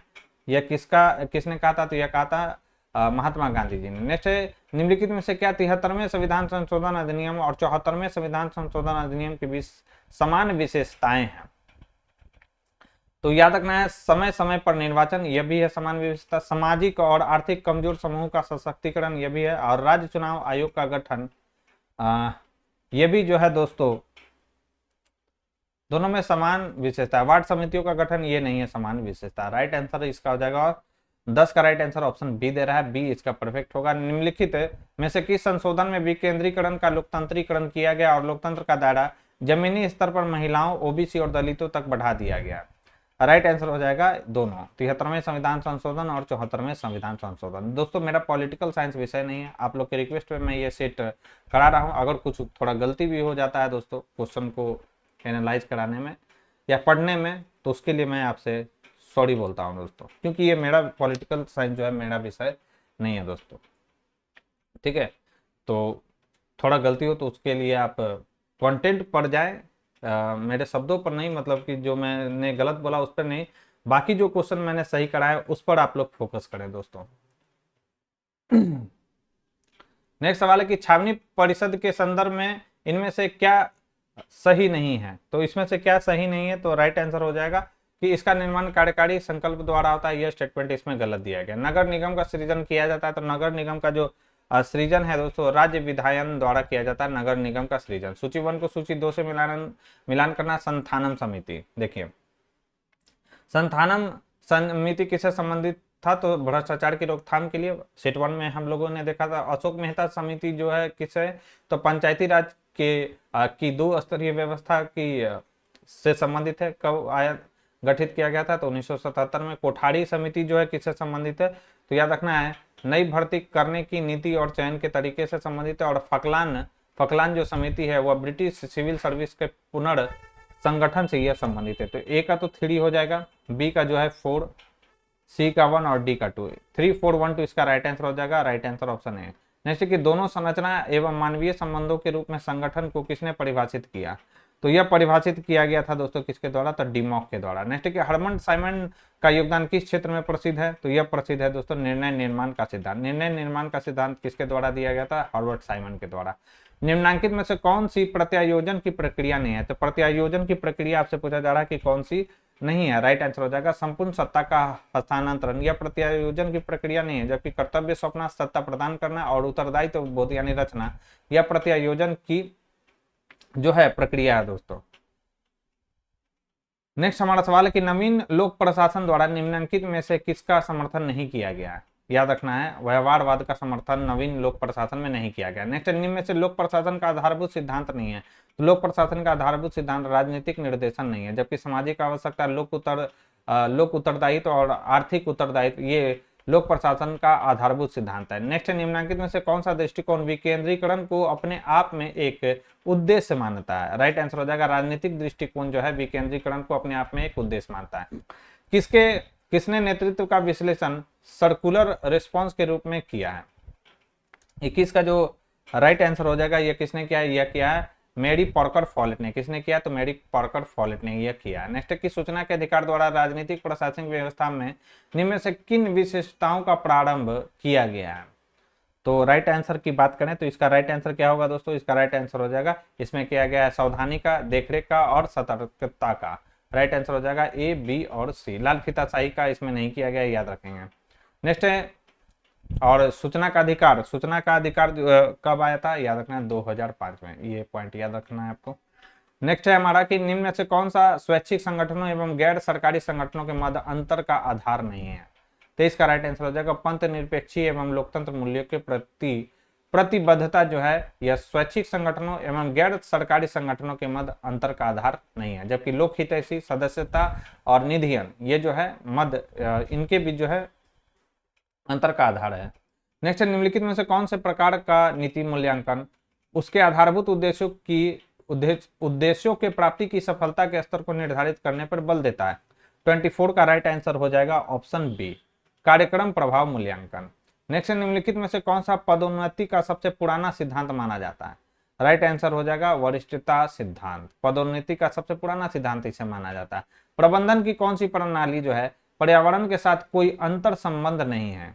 राइट आंसर हो जाएगा कौन सा है ये? तो यह है बंद प्रणाली। नेक्स्ट है कि सेवा में प्रवेश करने से पहले सार्वजनिक सेवा के इच्छुक लोग को किस प्रकार का प्रशिक्षण दिया जाता है? याद रखना है किस प्रकार का प्रशिक्षण इनको दिया जाता है? याद रखना पूर्व प्रवेश परीक्षण इन्हें दिया जाता है। नेक्स्ट निम्नलिखित में से किसने राजनीतिक विकास की व्याख्या प्रशासनिक और विधिक विकास के रूप में की है? तो यह किया है दोस्तों किसने? तो यह किया मैक्स वेबर ने। प्रशासनिक और विधिक विकास के रूप में राजनीतिक विकास की व्याख्या किया। नेक्स्ट निम्नलिखित में से किसने क्लासिकल सिद्धांत की समालोचना सुखकर लोकोक्ति, मिथक नाड़ा और आवंटनपूर्ण समरूपताओं के रूप में की है? यह किया है दोस्तों किसने? हर्बर्ट साइमन ने। नेक्स्ट है निम्नलिखित में से किन आयोगों या समितियों ने भारत में भ्रष्टाचार के मुख्य कारण के रूप में कमजोर शासन की पहचान की है? तो यह किसने किया? तो यह किया दोस्तों दूसरा प्रशासनिक सुधार आयोग। कब आया था ये? तो यह आया था 2005 में। नेक्स्ट हमारा सवाल है कि निम्नलिखित में से किसने प्रत्यायोजन की अवधारणा को संगठनात्मक यानी प्रशासनिक सिद्धांत का मिथक मात्र माना है? राइट आंसर हो जाएगा फॉलेट ने। नेक्स्ट निम्नलिखित युग्मों में से कौन सा उत्तम शासन का सार है? उत्तम शासन का सार कौन सा इसमें? तो पारदर्शी और जवाबदेह प्रशासन। नेक्स्ट व्यवहारवाद निम्न में से किस विचारधारा से प्रभावित है? तो व्यवहारवाद निम्न में से किस विचारधारा से प्रभावित प्रभावित है दोस्तों, राइट आंसर हो जाएगा तार्किक प्रत्यक्षवाद से। नेक्स्ट है कि तुलनात्मक लोक प्रशासन का जनक किसे कहा जाता है, इंपॉर्टेंट है। तो तुलनात्मक लोक प्रशासन का जनक कहा जाता है फ्रेडरिक्स को, यानी रिक्स को जो है तुलनात्मक कॉम्पिटेटिव जो है प्रशासन एडमिनिस्ट्रेशन जो है उसका पब्लिक एडमिनिस्ट्रेशन का जनक माना जाता है फ्रेडरिक रिक्स को। नेक्स्ट है कि लोक प्रशासन के विकासात्मक चरणों को आरोही क्रम आरोही क्रम में व्यवस्थित कीजिए। आरोही क्रम में आपको सजाना है। तो सबसे छोटा कौन सा हो जाएगा, राजनीतिक प्रशासन द्विभाजन हो जाएगा। उसके बाद प्रशासन का सिद्धांत आएगा, उसके बाद चुनौती का युग आएगा, उसके बाद जो है पहचान का संकट आएगा, और सबसे बड़ा क्या आ जाएगा, लोक नीति परिप्रेक्ष्य होगा। यानी सबसे पहले 2, उसके बाद 1, उसके बाद मतलब 1, उसके बाद 3, उसके बाद 4 और 5 आएगा। तो 2, 1, 3, 4, 5 किस में है, तो यह है ऑप्शन बी में। नेक्स्ट है कि लेसेस फेयर यानी अबंध नीति का सिद्धांत किससे प्रभावित था, लेसेस फेयर। तो यह दोस्तों प्रभावित था स्वतंत्रता के नकारात्मक विचार से। नेक्स्ट कि भारत के प्रतिस्पर्धा आयोग यानी सीसीआई ने किस संगठन का स्थान लिया। तो सीसीआई ने जो है दोस्तों याद रखना है एकाधिकार एवं प्रतिबंधात्मक व्यवहार आयोग का जो है दोस्तों स्थान लिया है सीसीआई ने।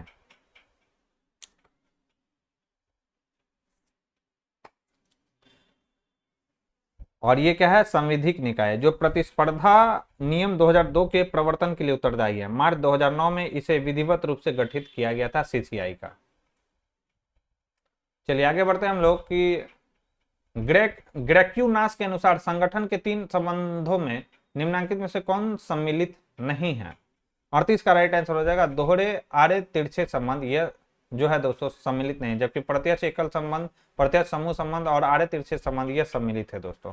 जैसे कि भारत में वरिष्ठ लोक सेवकों के पदोन्नति के मामले का निर्णय किया जाता है, तो यह किया जाता है विभागीय प्रोन्नति समिति द्वारा। नेक्स्ट है सुशासन तथा विकास के लिए प्रतिभागी नागरिक समाज पर बल विश्व बैंक रिपोर्ट में किस वर्ष दिया गया, तो यह दिया गया था कब, 1992 में। नेक्स्ट है कि फ्रेडरिक्स के साला मॉडल में कलेक्ट्स किसे कहा गया, किसे कहते हैं, तो कलेक्ट्स किसे कहा गया फ्रेडरिक्स के साला मॉडल में। राइट आंसर हो जाएगा 41 का, ये किसे कहा गया है, कलेक्ट्स। तो वे हित समूह जो अर्ध परंपरागत हैं किंतु आधुनिक तकनीकी के ज्ञाता हैं, उन्हें कहा गया कलेक्ट्स। नेक्स्ट, निम्नलिखित में से किस देश में राज्य न्यायालयों को सभी स्तर के न्यायालयों को न्यायिक पुनरीक्षण का अधिकार प्राप्त है। 42 का राइट आंसर हो जाएगा अमेरिका में। नेक्स्ट की संसदीय शासन प्रणाली में मंत्री परिषद के सदस्य सामूहिक रूप से उत्तरदायी होते हैं, तो किसके प्रति उत्तरदायी होते हैं, तो संसद के लोकप्रिय सदन जिसे क्या कहा जाता है, लोकसभा के प्रति उत्तरदायी होते हैं। जैसे भारत में संसदात्मक सरकार में कार्यपालिका अपने समस्त कार्यों तथा नीतियों के लिए उत्तरदायी होता है। राइट आंसर हो जाएगा विधायिका के प्रति। जैसे कि किस देश के राष्ट्रपति को स्वविवेकी अधिकार प्राप्त है, तो स्वविवेकी जो अधिकार है किसे प्राप्त है, तो याद रखना है फ्रांस के राष्ट्रपति के पास है ये। नेक्स्ट है कि नंबर 1 और नंबर 2, 3 या 4 की हैसियत की कोई तुलना नहीं की जा सकती ब्रिटिश प्रधानमंत्री के बारे में, यह किसका कथन है, यह कथन है दोस्तों विंस्टन चर्चिल का कथन है। नेक्स्ट है कि वेस्टमिनिस्टर प्रतिमान मॉडल इंगित करता है एक विशेष प्रकार का, राइट आंसर हो जाएगा शासन का है। जैसे अमेरिका के राष्ट्रपति के बारे में निम्नलिखित कथनों पर में से कौन सा कथन सही है, ये आपको बताना है। पिछले वाले सेट में भी ये आया था, ये देखते हैं कौन सा स्टेटमेंट इसमें से जो है दोस्तों सही दिया गया। तो वो राष्ट्र का मुखिया और सरकार का भी मुखिया बिल्कुल सही है। अमेरिका का जो राष्ट्रपति होता है वो राष्ट्र का भी मुखिया होता है और सरकार का भी मुखिया होता है। हमारे यहाँ जो प्रधानमंत्री वो सरकार के मुखिया होते हैं, और राष्ट्र का मुखिया कौन होता है, तो भारत का राष्ट्रपति होता है। समस्त कार्यकारी शक्तियों उसके पास होती है, यह भी स्टेटमेंट इसमें सही दिया गया। वो अपने मंत्रिमंडल के परामर्श से बंधा होता है, बिल्कुल गलत है, नहीं बंधा होता है। वह विधानमंडल का को विघटित करने की शक्ति रखता है, यह भी स्टेटमेंट इसमें गलत दिया गया। 48 का राइट आंसर हो जाएगा डी। फिर सूची 1 को सूची 2 से मिलान करना। फ्रांस में क्या है, तो 2 प्रकार के न्यायालय हैं। यूके यूनाइटेड किंगडम की अगर बात करें तो यह है सर्व सत्ताधारी संसद है यहाँ पर। यूएसए में क्या है, तो न्यायिक अगर हम बात करें न्यायिक समीक्षा यानी जुडिशियल रिव्यू, तो ये यूएसए का हो जाएगा। भारत में क्या है, तो विधि द्वारा स्थापित जो है क्रिया विधि यहाँ पर है दोस्तों। तो ये हो जाएगा 3, A का 3, B का 4, C का 1 और D का क्या 2, 3 4 1 2। 3412 किसमें, ऑप्शन ए में। नेक्स्ट है कि किस देश की कार्यपालिका व्यवस्थापिका के प्रति उत्तरदायी नहीं होती है। राइट आंसर हो जाएगा अमेरिका में कार्यपालिका जो होती है व्यवस्थापिका के प्रति जो होती है उत्तरदायी नहीं होती है। निम्नलिखित में से कौन से कारक राज्यों पर केंद्र के बढ़ते नियंत्रण के लिए उत्तरदायी है। बहुत ही अच्छा सवाल है ये। तो कौन कौन सा, तो याद रखना दृढ़ दलीय अनुशासन, केंद्र पर राज्यों की वित्तीय निर्भरता और क्षेत्रीय दल का उदय। ये जो है कारक ऐसे हैं जो राज्यों पर केंद्र के बढ़ते हुए नियंत्रण के लिए क्या है, उत्तरदायी है। राज्यों में शक्तिशाली नेतृत्व का अभाव, ये जो है ये नहीं सही है। राइट आंसर हो जाएगा ऑप्शन ए। नेक्स्ट हमारा सवाल है कि निम्न से किसने अपने संविधान के इकाइयों को संघ से पृथक होने का अधिकार दिया है। राइट आंसर हो जाएगा संयुक्त राज्य अमेरिका ने। सरकार की अध्यक्षात्मक प्रणाली के बारे में निम्नलिखित में से कौन सा कथन सही है। आइए देखते हैं। तो राष्ट्रपति राज्य और सरकार दोनों का अध्यक्ष होता है, बिल्कुल सही है, जैसे अमेरिका में। यह शक्तियों के पृथक्करण पर आधारित है, यह भी बिल्कुल सही है। राष्ट्रपति के पद का कार्यकाल निश्चित होता है, बिल्कुल सही है। सचिव यानी मंत्री राष्ट्रपति और सीनेट के प्रति उत्तरदायी होते हैं, बिल्कुल गलत है।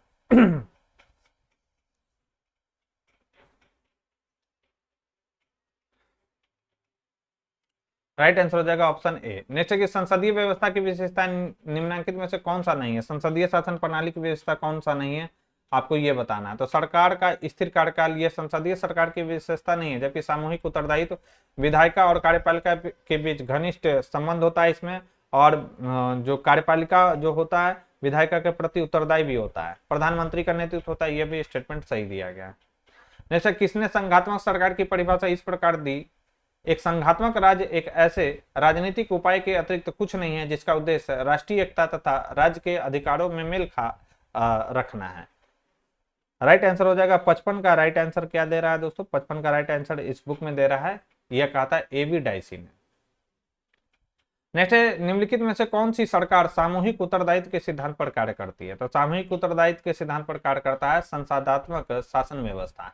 लोकतांत्रिक शासन प्रणाली में नेहरू जी ने किस प्रणाली को पसंद किया था। तो याद रखना है किसे पसंद किया गया था, संसदीय शासन प्रणाली को नेहरू जी ने पसंद किया था। अध्यात्मक व्यवस्था में कैबिनेट के सदस्य जिम्मेवार होते हैं, तो यह जिम्मेवार होते हैं दोस्तों राष्ट्रपति के।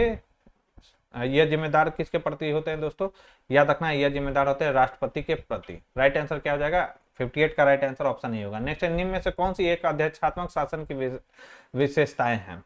तो याद रखना है अस्थायित्व जो है अध्यात्मक शासन की विशेषताएं हैं।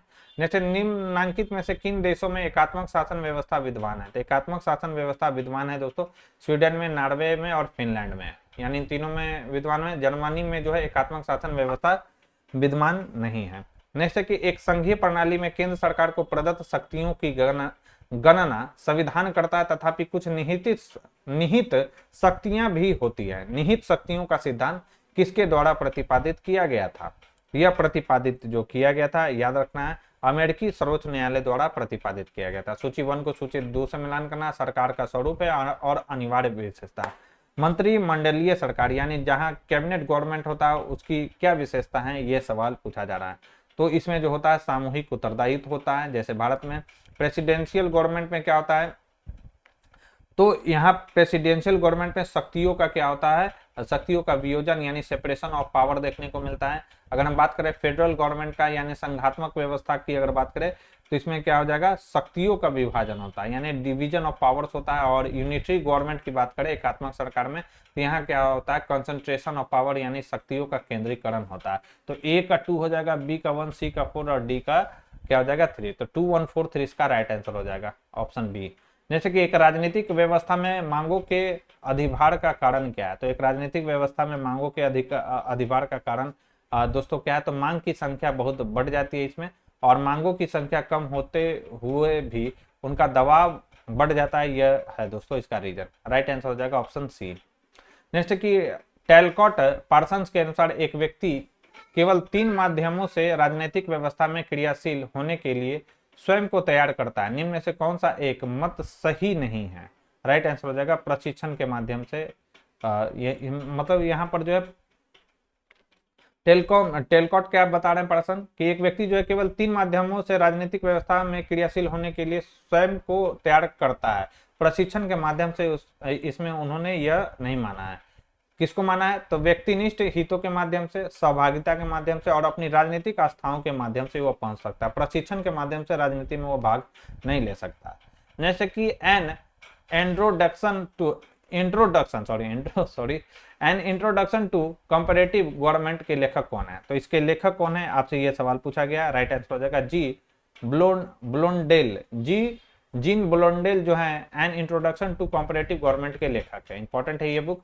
लुसियन डब्ल्यू पाई की राजनीतिक विकास की अवधारणा की 3 प्रमुख विशेषताएं कौन है? ये आपसे पूछा जा रहा है। राइट आंसर हो जाएगा समानता, क्षमता और संरचनाओं का विभिन्नीकरण। नेक्स्ट है कि यहाँ पर कौन सा कथन जो है, कथन चयन करे सही कथन का। गांधी जी का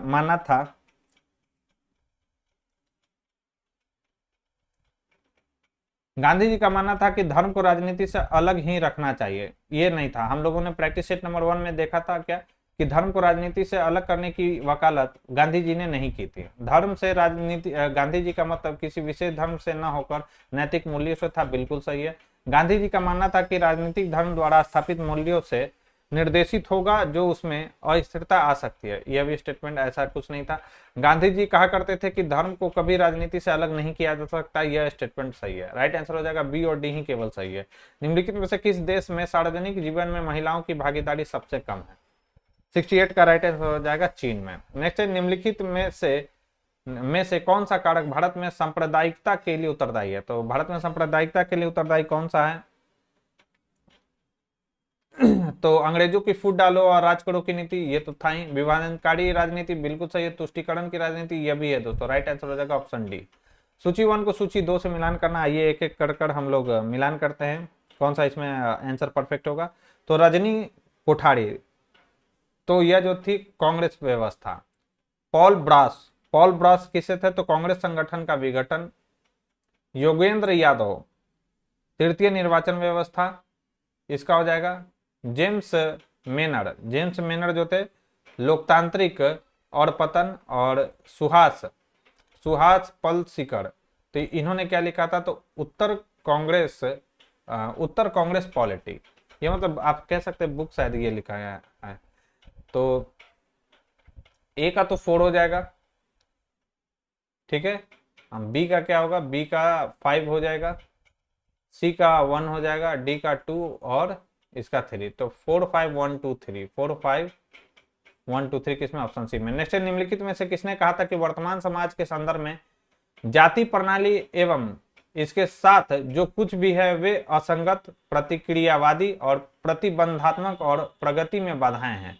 यह कहा था जवाहरलाल नेहरू ने। नेक्स्ट है जिसे राजनीति में जातिवाद कहा जाता है वह जातियों के राजनीतिकरण से अधिक और कुछ नहीं। यह कथन किसका है? दोस्तों यह कथन है मोरेस जोन्स का। नेक्स्ट निम्नलिखित भारतीय राज्यों को उनके गठन के कालक्रमानुसार व्यवस्थित कीजिए। अगर हम देखें इसका राइट आंसर, तो सबसे पहले आ जाएगा हरियाणा। 1966 में पंजाब राज्य से भारतीय संघ के 17वें राज्य के रूप में हरियाणा का गठन किया गया था। ये हो गया 1966 में। फिर अगर हम बात करें, यानी शुरुआत तो होगा 1 से, सी नहीं होगा, डी नहीं होगा। फिर उसके बाद क्या हो जाएगा? उत्तराखंड कब बना था? अगर हम बात करें तो 9 नवंबर 2002 को जो है उत्तराखंड बना था। फिर उसके बाद क्या हो जाएगा? यानी 1 के बाद 3, यानी बी इसका परफेक्ट होगा। उसके बाद झारखंड बना था, सभी को मालूम होगा कब बना था, 15 नवंबर 2000 को। और तेलंगाना कब बना था? 2014 में। लास्ट में आ जाएगा तेलंगाना, तो 20 का परफेक्ट होगा। नेक्स्ट है कि किस वर्ष से भारत के निर्वाचन आयोग ने राजनीति में अपराधीकरण को रोकने के लिए राज्यसभा व लोकसभा के उम्मीदवार के लिए एक हलफनामे में आपराधिक अभियोजन विवरण, संपत्ति का विवरण एवं शैक्षणिक योग्यता का दिया जाना आवश्यक है? 74 का राइट आंसर 2002 होगा। किस वर्ष में मतदान की आयु 21 वर्ष से घटाकर 18 वर्ष कर दिया गया था? यह किया गया था कब दोस्तों? यह किया गया था 1989 में। 61वें संविधान, याद रखना, 61वें संविधान संशोधन के माध्यम से। निर्वाचन आयोग निम्न में से किसके अधीन कार्य करता? तो निर्वाचन आयोग राइट आंसर हो जाएगा इनमें से किसी के भी अधीन जो है कार्य नहीं करता। यह स्वतंत्र एवं अस्थायी संवैधानिक निकाय है निर्वाचन आयोग। किस आर्टिकल में? अनुच्छेद 324। नेक्स्ट निम्न में से किस राज्य में एकल सदनीय विधायिका है? तो एकल सदनीय विधायिका किस राज्य में है दोस्तों? राइट आंसर हो जाएगा यह है तमिलनाडु में। जबकि कर्नाटक, आंध्र प्रदेश, महाराष्ट्र और बिहार, तेलंगाना ये सब में जो है उत्तर प्रदेश ये सब में जो है द्विसदनीय विधायिका है, यानी विधानसभा और विधान परिषद। भारत के 6 ऐसे राज्य जहां द्विसदनीय, मैंने बता भी दिया कि आंध्र प्रदेश, महाराष्ट्र, कर्नाटक, तेलंगाना, बिहार और उत्तर प्रदेश जहां द्विसदनीय विधायिका। नेक्स्ट है, निम्नलिखित में से कौन सा विधेयक भारतीय संसद के दोनों सदनों के विशेष बहुमत द्वारा अलग अलग पारित किया जाना चाहिए? तो संविधान संशोधन जो विधेयक है वो भारतीय संसद के दोनों सदनों यानी लोकसभा और राज्यसभा के विशेष बहुमत द्वारा अलग अलग जो है पारित होना चाहिए। नेक्स्ट है, निम्नलिखित कार्य अधिकारियों पर विचार कीजिए। कैबिनेट सचिव, मुख्य निर्वाचन आयुक्त, केंद्रीय कैबिनेट मंत्री, भारत के मुख्य न्यायाधीश। प्राथमिकता के आधार पर आपको सजाना है, अच्छा सवाल है। प्राथमिकता के आधार पर आपको सजाना है तो भारत के मुख्य न्यायाधीश ये होगा, उसके बाद केंद्रीय कैबिनेट मंत्री, उसके बाद मुख्य निर्वाचन आयुक्त और उसके बाद कैबिनेट सचिव। ये इसका जो होगा 79 का राइट आंसर हो जाएगा, यानी 4, 3, 2, 1 सी इसका परफेक्ट आंसर होगा। जैसे कि डैश राज्यों एवं केंद्र शासित प्रदेशों का लोकसभा में केवल एक सदस्य है, तो राइट आंसर हो जाएगा बी। 8 राज्यों एवं केंद्र शासित प्रदेशों का लोकसभा में केवल एक सदस्य है। और ये कौन कौन सा है? ये है चंडीगढ़ है, सिक्किम है, लद्दाख है और कौन कौन सा, मैं एक बार नाम बोल दे रहा हूँ, मिजोरम है, नागालैंड, अंडमान निकोबार द्वीप समूह, पुदुचेरी और लक्षद्वीप। टोटल काउंट करेंगे तो ये 8 आपको देखने को मिलेगा। सूची 1 को सूची 2 से मिलान करना एक तरफ राज्य है। राज्यसभा के सदस्यों की संख्या, बहुत अच्छा सवाल है। गुजरात में राज्यसभा की सदस्यों की संख्या कितना है? तो याद रखना 11। कर्नाटक की बात करें, कर्नाटक में कितना है? तो यह है 12। केरल की बात करें, केरल में कितना है? 9। उड़ीसा में कितना है? 10। आपको बताना है बिहार में कितना है। तो ए का तो 2, बी का 3, सी का 1 और डी का 4। 2, 3, 1, 4, 2, 3, 1, 4 किसमें? ऑप्शन सी में। नेक्स्ट, भारत के संविधान के अंतर्गत निम्नलिखित में से कौन सा मूल कर्तव्य नहीं है? कौन सा मूल कर्तव्य नहीं है? राइट आंसर हो जाएगा लोक निर्वाचन में मतदान करना, यह मूल कर्तव्य नहीं है। मौलिक अधिकारों के संबंध में निम्न से कौन सा अनुच्छेद तब भी निलंबित नहीं किया जा सकता जबकि आपातकाल की घोषणा प्रवर्तन है? तो अनुच्छेद 20 और 21 को कभी भी जो है दोस्तों आपातकाल के दौरान इसे स्थगित नहीं किया जा सकता है। नेक्स्ट है कि मद्रास राज्य बनाम चंपक द्वैराजन विवाद जो कि कब हुआ था? 1951। तथा बॉम्बे राज्य बनाम बॉम्बे एजुकेशनल सोसाइटी जो कि कब हुआ था? 1954 का संबंध है, किससे संबंधित है? तो ये संबंधित है सांस्कृतिक एवं शैक्षणिक अधिकार से। नेक्स्ट है कि किस मामले में उच्चतम न्यायालय द्वारा भारत के संविधान की प्रस्तावना को संविधान के भाग के रूप में स्वीकार किया गया था? मोस्ट वीवीआई सवाल है, वीवीआई इसको कर लीजिए। राइट आंसर हो जाएगा केशवानंद भारती केस में। कब? 1973 में। ठीक है, इंपॉर्टेंट ये सब जो है दोस्तों कॉमन सवाल चल रहे हैं। जो पॉलिटिकल साइंस से रिलेटेड था, हिग्स का आपने देखा होगा, हेनरी फ्योल का, ये सब पॉलिटिकल साइंस से रिलेटेड वो सब पब्लिक एडमिनिस्ट्रेशन से वो सब सवाल है, वो कॉमन सवाल नहीं है। लेकिन ये सब जो सवाल है ये सब कॉमन सवाल है दोस्तों। एक आध 2 बार पूछ दिया तो उसे मैं कॉमन सवाल नहीं कहूंगा। जो ट्रेंड चला आ रहा है इंडियन पॉलिटी से रिलेटेड वो ये सब है। भारत के गवर्नर जनरल के पद की व्यवस्था का प्राविधान सर्वप्रथम डैश द्वारा किया गया था? बहुत ही इंपॉर्टेंट ये भी सवाल है। यह किया गया था चार्टर्ड एक्ट 1833 के तहत। निम्नलिखित संविधान संघवाद और मौलिक अधिकारों के साथ साथ निम्न में से क्या व्यवस्था अमेरिका की न्यायिक सर्वोच्चता के सिद्धांत तथा ब्रिटेन की संसदीय सर्वोच्चता के सिद्धांत के समन्वय का पुष्ट संवर्धन करती है? 87 का जो राइट आंसर हो जाएगा ये हो जाएगा राष्ट्रपति की आपातकालीन शक्तियां। नेक्स्ट है कि किस विषय में के एम मुंशी का अभिमत था कि उभरते लोकतंत्र को खंजर भोंका गया? राइट आंसर हो जाएगा यह कहा था मार्ले मिंटो सुधार 1919 के तहत। नेक्स्ट है कि हम एक प्रकार के इतिहास के अंत के साक्षी रहे हैं यदि, यानी मानव जाति के वैचारिक विकास का अंतिम बिंदु और मानव शासन के अंतिम रूप में पश्चिमी उदार लोकतंत्र का सार्वभौमिकरण, यह किसका विचार है? दोस्तों यह विचार किसने दिया था? यह विचार दिया था फ्रांसीस फुकुयामा ने। नेक्स्ट, प्रत्यक्ष प्रजातंत्र के अनेक उपकरण हैं, इनमें 2 सर्वाधिक लोकप्रिय उपकरण कौन सा है? यह है दोस्तों जनमत संग्रह और आरंभक। नेक्स्ट कि बहुलवादी महत्व देते हैं, तो बहुलवादी जो महत्व देते हैं दोस्तों वह महत्व देते हैं समूह और संगठनों को। बहुलवादी पक्षधर है, तो बहुलवादी किसके पक्षधर हैं? तो यह पक्षधर हैं राज्य की शक्ति कम करने के ये पक्षधर है। नेक्स्ट, निम्नलिखित में से किस एक अधिकार को विधिक सामर्थ्य प्राप्त नहीं है? राइट आंसर हो जाएगा किस एक अधिकार को विधि सामर्थ्य नहीं है, तो याद रखना नैतिक अधिकार पर। नेक्स्ट, निम्न में से किस विचारक ने स्वतंत्रता तथा समानता को पूरक माना है? इंपॉर्टेंट सवाल है। यह माना है दोस्तों मैकावर ने। नेक्स्ट है कि किसने कहा कि राज्य वर्ग शासन का एक अंग है, एक वर्ग द्वारा दूसरे वर्ग के दमन का अंग? यह कहा था किसने दोस्तों? यह कहा था मार्क्स ने कहा था। नागरिक शास्त्र के शिक्षण का प्रमुख लक्ष्य अच्छे नागरिक तथा उच्च श्रेणी का नागरिक चरित्र उत्पन्न करना, यह किसने कहा दोस्तों? यह कहा था बिनिंग एंड बिनिंग ने कहा था। नेक्स्ट है, निम्न में से कौन समुच्चय राजनीति विज्ञान के विषय क्षेत्र को परिभाषित करता है? राइट आंसर हो जाएगा राज्य, मूल्य, सरकार, निर्णय निर्माण और राजनीतिक दल। यह समुच्चय जो है राजनीतिक विज्ञान के विषय के क्षेत्र को परिभाषित करता है। राजनीति विज्ञान का संबंध राज्य तथा उसके साधन सरकार से, यह किसका कथन है? स्टेटमेंट तो भड़ के आएंगे, ये तो मैं जानता हूं। यह कहा था डिमॉक ने कहा था। 99 नंबर सवाल है कि उत्तर व्यवहारवाद से संबंधित नारा है, असंगत रूप से निश्चित होने की अपेक्षा स्पष्ट होना श्रेयकर है। क्या यह उत्तर व्यवहारवाद से संबंधित नारा? बिल्कुल सही है कि असंगत रूप से निश्चित होने की अपेक्षा स्पष्ट होना श्रेयकर है। स्पष्ट होने से गलत होना अधिक अच्छा, यह उत्तर व्यवहारवाद का स्टेटमेंट नहीं है। राइट आंसर हो जाएगा ऑप्शन ए। यूनानी नगर राज्य का आधुनिक नाम क्या है? तो यूनानी नगर राज्य का आधुनिक नाम है दोस्तों क्या? नगर राज्य का राज्य इसका नाम है। तो दोस्तों ये था हमारा प्रैक्टिस सेट नंबर 2। तो वीडियो पसंद आई हो दोस्तों तो वीडियो को लाइक और अपने दोस्तों के साथ शेयर करना इसे ना भूलें। जो लोग हमारे चैनल से पहली बार जुड़े तो चैनल को सब्सक्राइब कर ले, बेल आइकन को प्रेस कर ले ताकि नई वीडियो की नोटिफिकेशन सबसे पहले आपको मिल सके। और किन्हीं को इसका बुक चाहिए तो उसका लिंक भी मैंने डिस्क्रिप्शन बॉक्स में दे दिया है, आप वहां से जाकर इसको परचेज कर सकते हैं। आपके कमेंट और लाइक से ही मैं जो है दोस्तों अगला सेट आपके लिए लेकर आऊंगा, जो कि है हमारा प्रैक्टिस सेट नंबर 3 और 4। हो सकता है ये वीडियो अगर अच्छे से रन कर गया तो हो सकता है मैं दोस्तों आपके लिए जो बाकी जो सेट है 8 सेट उसको एक ही वीडियो में आपके लिए लेकर आऊंगा, मतलब आ जाऊं।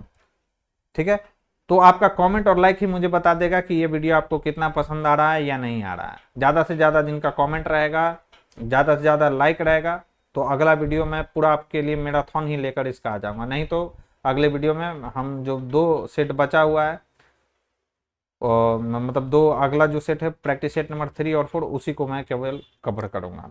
तो वीडियो को लाइक और शेयर करना नहीं भूलना है दोस्तों, आपको ये ध्यान रखना है। तो आज मैं यहीं पे छोड़ता हूँ।